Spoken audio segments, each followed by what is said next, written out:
So that was the main starting point of the veterinary parasitology part of my career.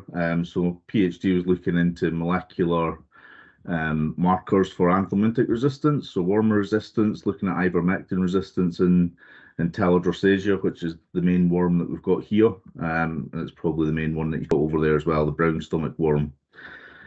So we did that. Since then, I've done kind of postdocs on Zolvix resistance, so looking at the kind of molecular mechanisms of resistance for that. Again, it's quite like a needle in a haystack, unfortunately, other than the white drenches who've got a direct molecular marker for resistance.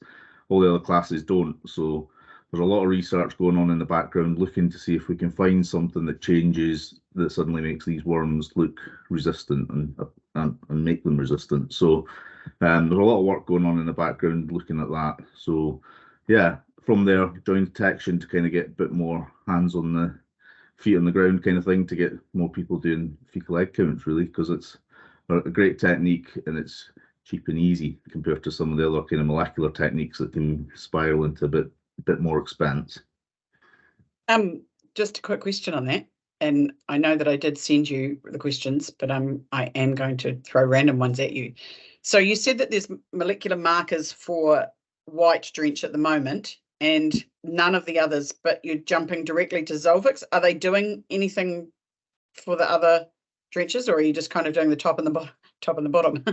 Yeah, so I guess it depends where the funding allows you to go. So during my PhD, I was looking at ivermectin, so the clear drenches. Yep. The problem is with the other classes, the yellow and the clear ones, they're kind of acting on multiple different genes. So the white drenches work on a single gene that paralyzes the worm. And if they have this genetic change to something else that we can measure, that genetic change, they suddenly become resistant to it, stops the molecule binding to its target. Whereas the other yellow drenches and clear drenches, they're kind of multifactorial and they're not a single kind of target. It's just working on a few different things. So it's harder to pinpoint that molecular kind of key to see what's changing and something we can measure. So yeah, molecular wise, it's the white ones. Just to clarify for us, we have the white drench, which is BZ. We say clear is levamisole, which is I think what you call yellow. All right. Yeah. Sorry. And yeah, then we have the mectin, which is just to confuse everyone a little bit more. We all use different language. However, just on that note, can you set the scene for parasite management in the UK and what regulations are in place and what's happening? So over here, we've only got kind of single actives, so we don't go down the route of combinations or multi-actives, however you want to describe it. Different ways of the same thing, really. But concoctions. We mix them all together. Let's chuck them all together and. Yeah, so we're very much trying to keep them apart just to try and get a handle on some of the resistance issues. So I think we've looked elsewhere, like yourselves in New Zealand and Australia, where there's slightly more problems with resistance. So we're trying to kind of preempt that over here. Whether it's working or not, it's maybe a different story, but you know, it's they're just wanting to have a little bit more control on it. For us to get access to wormers over here, we have to go through a suitably qualified person. So someone in the store that's selling it will be qualified to give you some advice, some information about the products. So you can't just kind of freely pick them up. So there's a slightly more control on the sale of these ones. Again, if you go directly through your vet, they're obviously qualified to give you that advice as well. So yeah, it's slightly more controlled. But whether that's a good thing or a bad thing, it possibly just makes you select harder for the resistance in a single active. I can see why New Zealand's gone down the route it's gone, because you're trying to cover yourself with dual actives or triple actives, where if you've got resistance to one, it's less likely that you've got resistance to two than three. But obviously it does build up as well, unfortunately. Yeah, I think probably from my understanding, a lot of what we've done is, best case scenario is that if you've got your single actives that are working, then use a triple, because the resistance is going to take longer. But I've had conversations with other people and Ginny Didinsky, and we've talked about the fact that we've almost hit it too late, and we've waited till all the single actives fail independently and then put them together into a triple and then try and use it and wonder why it's having, it's going downhill fast. So so that's why people are using Zolvix and StarTech, because there are new kind of drug classes that have come out relatively recently. But again, I'm not sure that there's any more in the pipeline, so we really need to try and use these ones as sustainable as we can, because I'm not sure when the next drug class will be coming up. From my time in research, there wasn't many grumblings about people researching new kind of like drug discovery phase is the expensive part. So I don't know if there's many in the pipeline just now. Yeah, that's right. And you've still only got You've got Zolvix as a single active, but StarTech only comes as a combination with abamectin, doesn't it? So will you have trouble getting that? So we haven't got it across here yet. The Zolvix Plus has got the same protection that the StarTech does. So StarTech's Quantile's the actual molecular name of it, and then it's got a mectin that covers across onto it, so an ivermectin type cover on it. The Zolvix Plus is Zolvix, so monopantal's the active in there, and then it's got that abamectin kind of protection on it as well. We managed, when I worked at Morden Research Institute, we managed to get some across to kind of test on, but it was very controlled and minimal amounts. So yeah, as far as I'm aware, that's the first load that came across to here. But I don't know how imminent that is. I guess they'll wait until there's a bit more resistance pops up before they miraculously have the answer to Zolvix resistance with this Zolvix Plus. And they don't think that putting in your BZ levamisole combination or an abamectin levamisole combination would be better than going straight to your novel actives? Like, would that not be a? I guess you don't make the rules. It's not really the practice over here. There's not many people doing it that way. They kind of just cycle through the drug classes and hope that anything surviving gets caught by the next single active that you're using in your cycle. Okay, cool. This is a tricky question. Is there anything about the future of parasite management that scares you, that you go, oh, that's going to be a tricky waters to navigate? I guess I've touched on it there. It's just the not knowing when the next, or if there is another active coming on board. If there isn't, then we really need to kind of try and be clever with the ones that we've got just now and keep that sustainable approach. Otherwise, it's just not financially viable for companies just now to do that massive drug discovery phase. I think that's what's holding a lot of bits up. So once they even do find a molecule, it's a good 10 years before it's kind of researched and marketed. So like we've already got a 10 or 15 year lag before you get in kind of routine use of a new active. So yeah, we've at least got that amount of time to muddle through with what we've got. Yeah, well, that's a good point, because in New Zealand, 10 years sounds like a really long time. That's probably the thing that's currently scaring me the most. We've just had a question from the gallery. Is the SQP a requirement now in UK as well as Ireland legally? Yes, it is. So Ireland have gone down they're maybe a few years ahead of us on the kind of pathway that they're doing. So Ireland have to, farmers there have to prove that they've got a worm burden that needs a wormer treatment. So they have to go in with a fecal egg count to get access to the wormers there. In the UK, it's a bit trickier because we're all kind of devolved different kind of assemblies basically. So the UK, which is mainly England, has brought out a pathway where they're trying to do the carrot rather than the stick. So like they're trying to get you to check your fecal egg counts, get you onto that kind of path of checking, and then I think in a few years' time it'll probably move towards something similar to Ireland. Wales and Scotland are different again, so it's a tricky one over here because we don't all pull in the same direction all the time. So but I think it will go down that path of eventually needing a fecal egg count to get access to the warmers, you kind of some sort of diagnosis that you need these treatments. Yeah, I mean, it makes sense. It makes sense to ensure that you're buying something to treat a problem. Over here, this is obviously what we're trying to encourage farmers to do, is to ensure that there's a worm burden that they're trying to kill. But yeah, it's a encouragement, as you say, the carrot or the carrot or the stick. What do you think is one thing that excites you about parasite management, or the future of parasite management, or something that's coming that you think? Obviously, the molecular. Yeah, so there's good. a lot of work being done on the kind of molecular diagnostics of it.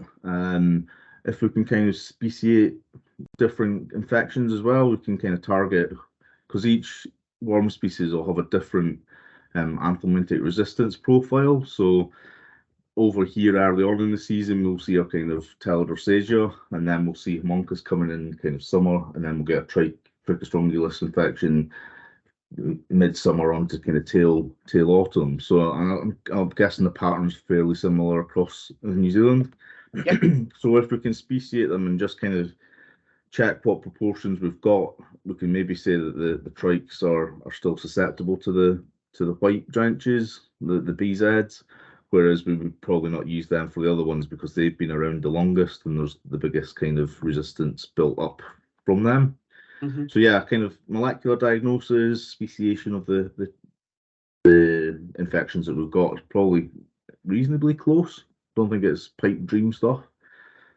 For us to go a slightly longer term, vaccines would be the obvious one. Hopefully we can get some vaccines ready for some of these infections. So during my time at Morden, we made Barbourvax in Australia, so that it's the kind of first one that's been made for any of the worm, like veterinary parasites. So it's for Homunculus, and it's only, I think, available in Australia just now, possibly South Africa as well. So yeah, it's the first kind of vaccine that's been made available, and that gets around all your kind of resistance issues with the warmers that we're using. So how long would a vaccine?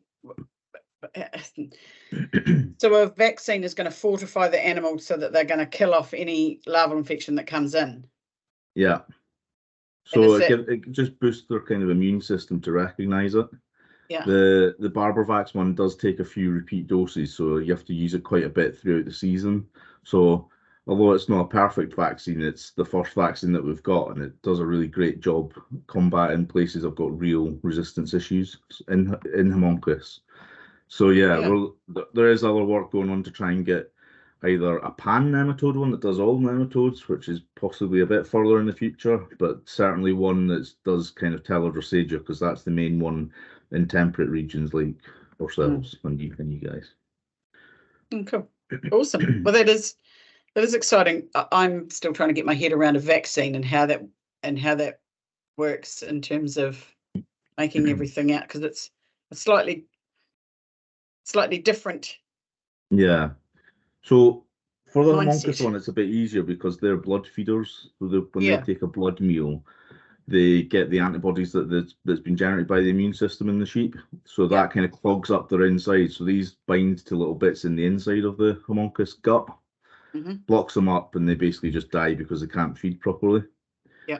So that blood feeding ones are a bit easier. So they're probably a bit further up the pipeline, if that makes sense. Because you've got an easier target, they're taking a blood meal.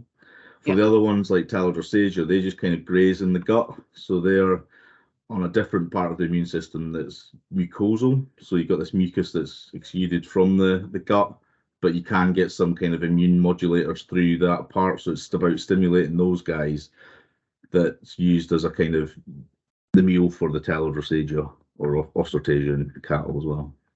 And if you vaccinate your animals, obviously you do them early as lambs, and then that'd last their lifetime, or do you have to? Yeah, so it'll be repeat doses, I would imagine. The tricky thing with lambs is their immune systems don't fully come online until they're kind of a little bit older anyway. So you're it's a tricky one because you're not going to hit them at exactly the right time as well. So you might have to do a few more doses earlier on, and then it'll stretch out as their immune system comes on board and recognises that vaccine. Yeah, and you'd probably want them to not have a really high worm burden when you vaccinated them initially, for them to be able to not be focusing on because you might get parasites, than more you might get like a really kind of hyper response that way if you've got loads there in the first place. You do want that kind of trickle infection almost, so always being there in the background, because that's kind of what our ewes and our pups are doing as adults. They're just getting continually infected and continually immune to it. So it's a bit of both. You need some there, but not too many. Yeah. That's really interesting. We look forward to hopefully to that coming. Although, as you say, Barber's Pole's homunculus is more the first cab off the rank, I probably guess, anyway, isn't it? Yeah.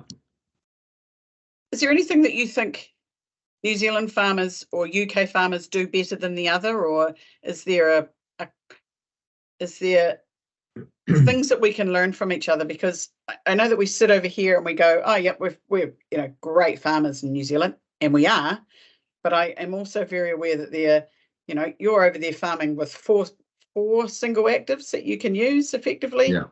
And we have got currently 9 different actives that we can purchase, actives and combinations of those actives. So there must be something that you're doing that's good. Maybe something we're doing that's good. I don't know. I guess maybe having that slightly more control on it is helping. But I'm not sure when you would have realised the tipping point that it was working, if that makes sense, because we could have gone down the same route as New Zealand done. But I think over here we're seeing a lot more kind of rotational grazing, which was typical in New Zealand a bit earlier on than here. So a bit more rotational grazing, a bit more kind of cycling through the actives, a bit, we do learn what's going on across with you guys, because you're more intensive than we are. So we'll have a lot more farms, but a lot less kind of stocking density is a bit lower here. Whereas you guys have ramped it up to get kind of maximise what you can. So it's kind of looking across the fence to see what you guys are doing well. We cherry pick the bits that are working and kind of bring them back, and probably vice versa as well.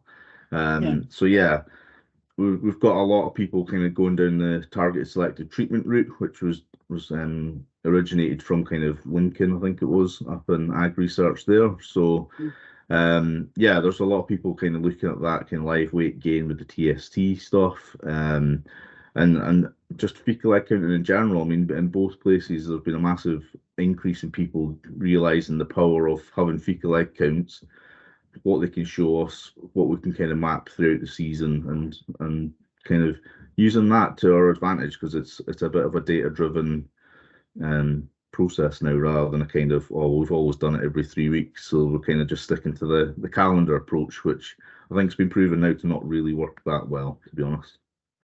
No, I think that ship has sailed. I think I've seen a shift in my time from people kind of turning their head and going, fecal egg count, what's that? What is this wizardry you speak of? And then we've kind of shifted towards, oh yes, we should fecal egg count. And now we're shifting, because those that have gone jumping on the fecal egg count bandwagon, yep, I should feck my animals, they tend to wait and too late to feck them. And all it does is really validate what they already kind of know. But if we can start them feck testing a little bit more and start catching worm burdens before they really start doing the damage, because by the time they look like crap, they've needed a drench, and you've missed you've lost that live weight gain that they would have had. So it's you're dead right. Just trying to get it just before it hits that kind of drop off on the live weight gain. So a mixture of the TST and the fecal egg count is actually quite a good approach, because you might notice it coming through the crate rather than continually, because with all the best will in the world, we're not fecal egg counting every single day. So like a combination of both is a good kind of approach. Body condition score and keeping an eye on them. But I do remember talking to a man, it was many moons ago, and I'm sure he's not watching and is not going to watch this, but I remember him saying, I know my drench works because the lambs picked up. And I remember thinking at the time, imagine if we drenched them before they dropped off. And even if your drench is only working at 80% and they had a high worm burden, they're still going to pick up. Yeah. So it doesn't necessarily mean your drench is working by looking at them and going, oh, you know, they look better now. Yeah. Imagine if we hadn't. I think as well, some off. of the formulations have kind of minerals in them, which also give you that bounce straight away. So like over here, we've got cobalt and selenium kind of deficiencies. Yep. So if they add a bit extra of that in, the warmer might not be working at all, but you'll see a little bounce back from the mineral. So it's a clever way of doing it, I guess. But you just got to be wary of that happening as well. Yeah. Yeah, that's right. Cool. If you had a farm one day, Frank, what would you put in place straight away to help control your worm burdens? I would probably, the first thing I would save up for would be a weigh crate with a shedding gate, if I could really afford it, with all the bells and whistles, so I could just stand at the back of the race and shed them off. If they're not hitting live weight gains, we could hit them with a fecal egg count, see what's happening, and do that. But certainly over here, that's quite expensive to set up. So that's the kind of barrier that we see people not doing that over here. But if money was no object, that would probably be the first one. And then obviously do quite a lot of kind of fecal egg count reduction tests just to get an idea, or a drench smart that we do at Techion, kind of get an idea of resistance status on the farm, and try not to bring anything on that's going to make that worse, really. Yeah. Quarantine drenching. What's your so at the moment, what are you quarantine drench with in the UK, given that you've only got the single actives? So it's advised that we use Zolvix for that. So Zolvix is really kind of, we're trying to keep that as a quarantine drench and a break dose at the end of the year to try and clear up. The knockout, we call it a knockout drench at the end of that autumn. Yeah, exactly the same. So we're trying to like narrow it down to just being used in those occasions if we can.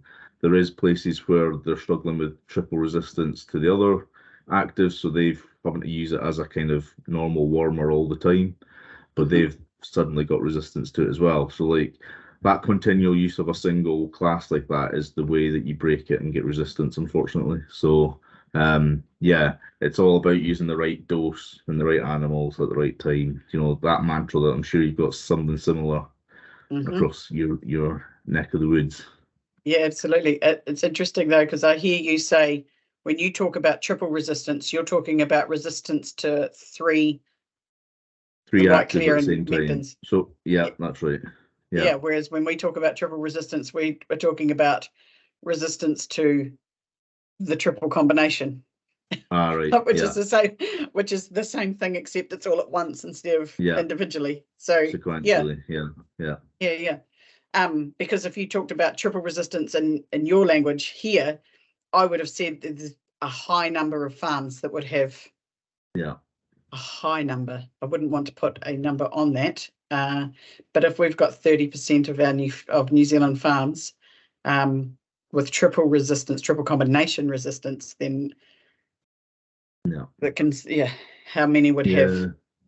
I mean, it's a survey that it'd be really good to do a survey here of what people have, because nobody really knows. It's all kind of anecdotal and kind of hearsay, really. But we did do a project in Wales, which was a smaller project that was doing specifically that, like surveying different farms to see what the resistance statuses were.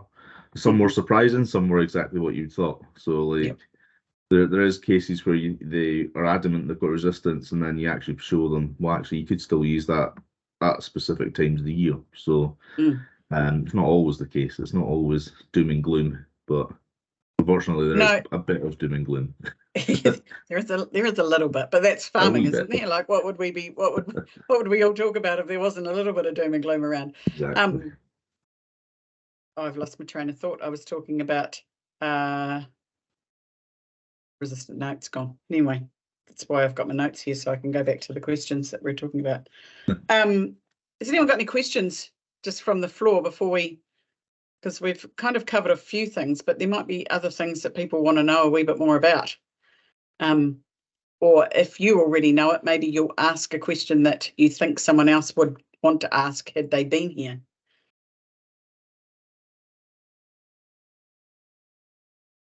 Sonia. Oh. Sonia, go on. Come at us with a question. Hi, how are you? Good, thank you.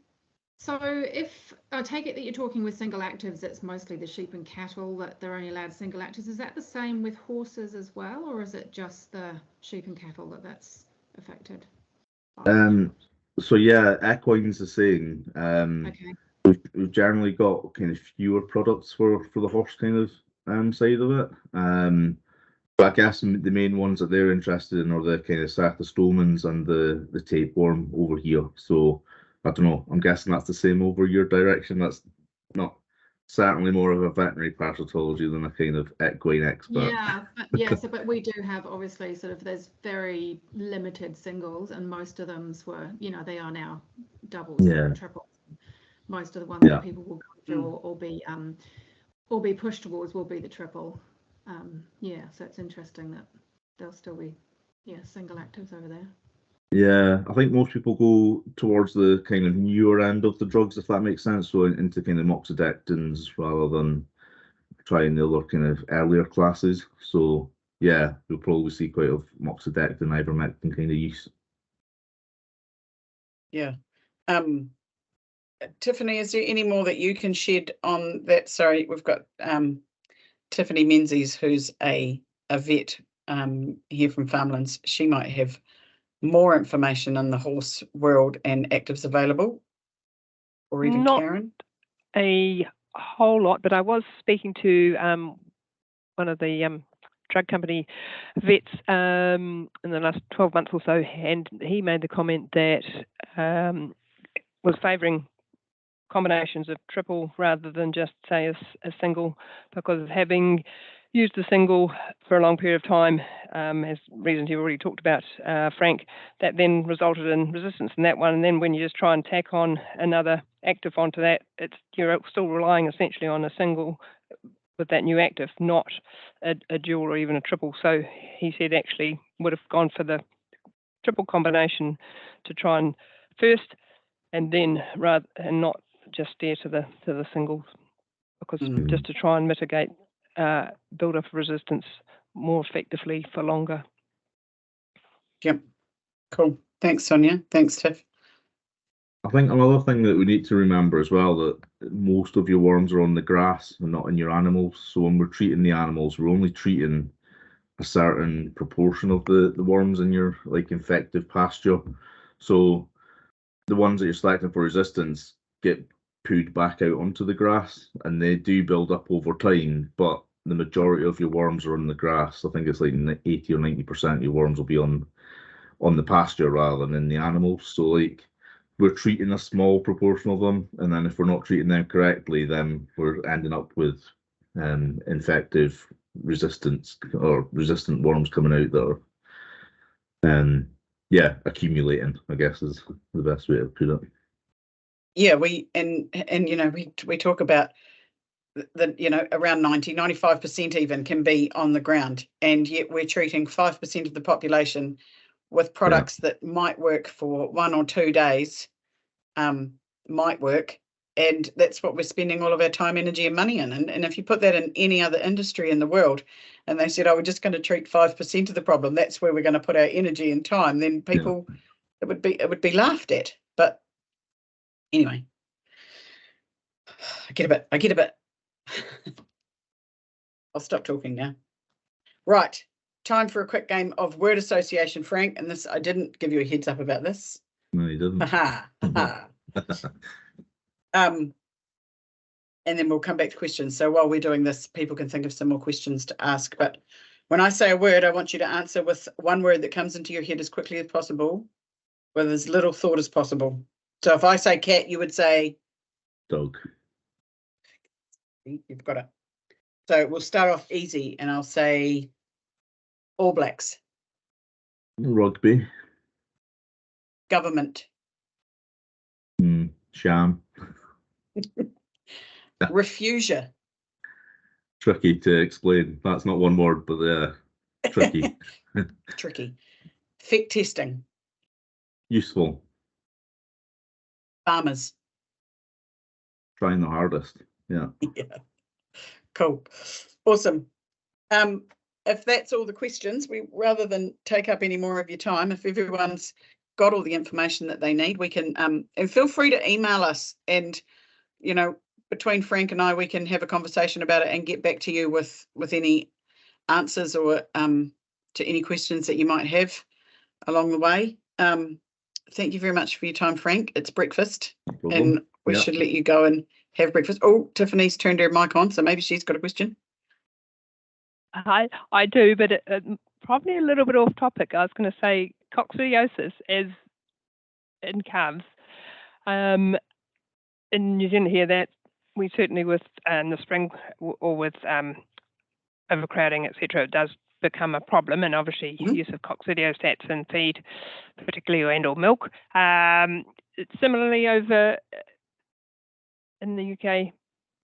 Yeah, it's slightly different. It's not kind of blanket all over the UK. There'll be definitely hot spots, and it's tricky. Once you've got it, it's really hard to get rid of it. So generally, once you've had a coccidial infection, you're predisposed to having one the next season at that kind of time as well. So it's and throughout the season. So yeah,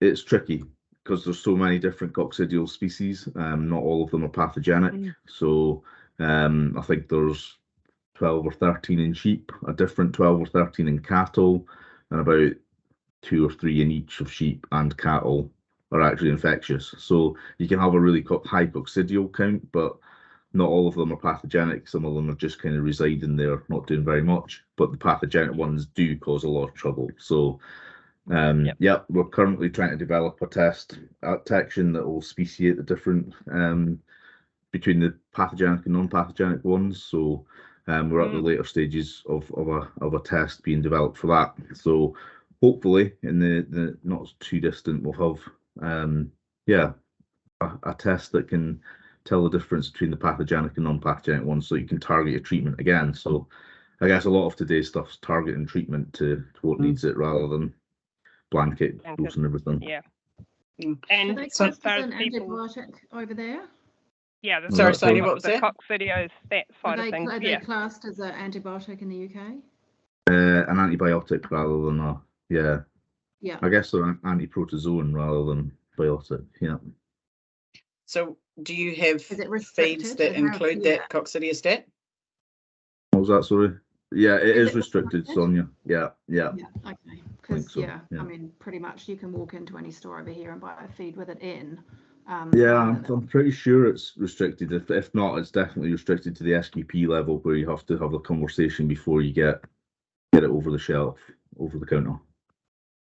That'd be Minence and the salicid would be main ones that we're using, as well as with decox. Yeah, I'm not sure what they actually use for it. I'm not qualified in that way, unfortunately. Yep. Okay. Caught you. That's all right. Sorry, tricky question. Too early. That's off topic, that's all good. Should I say?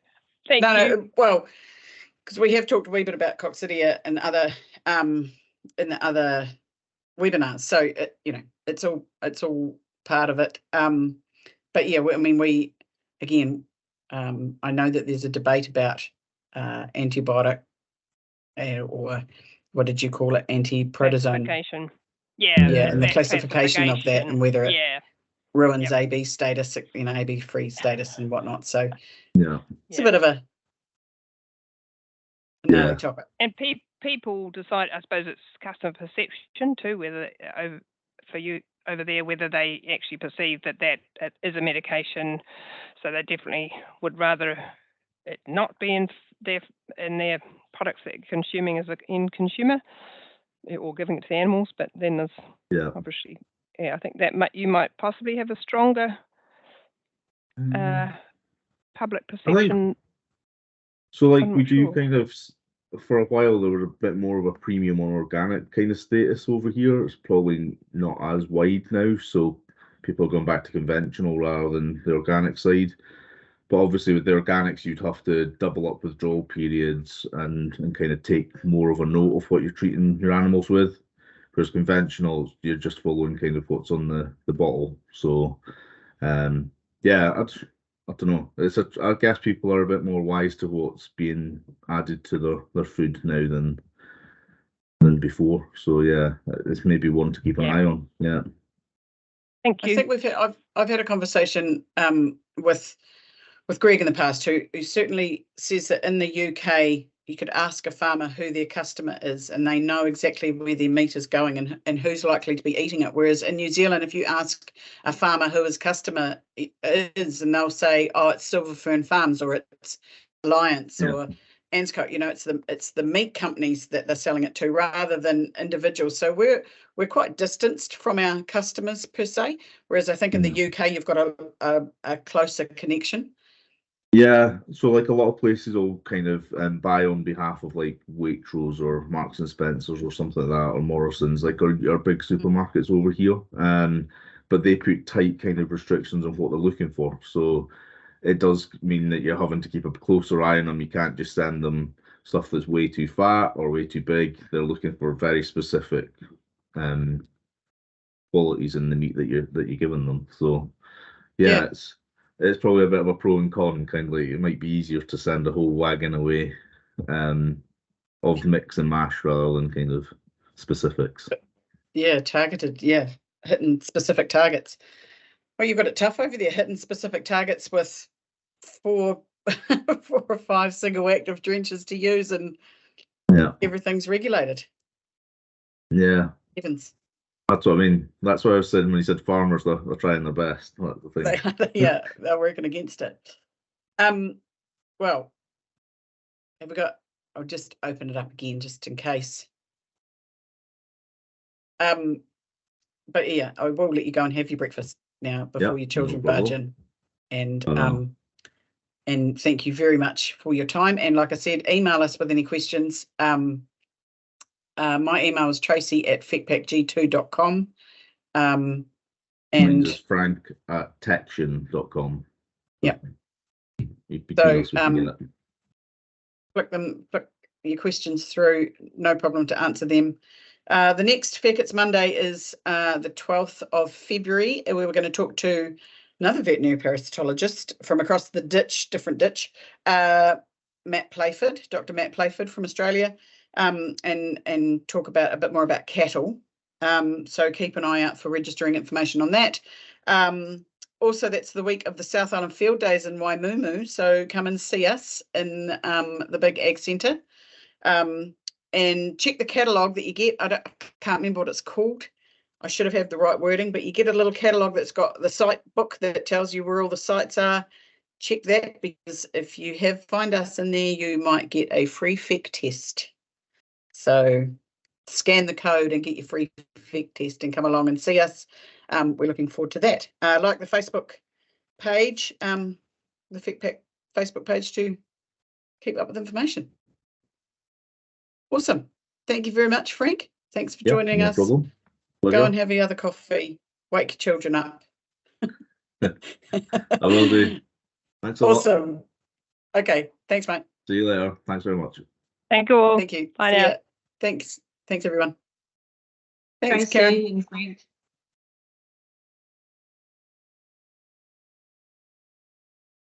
Thanks, Glenn.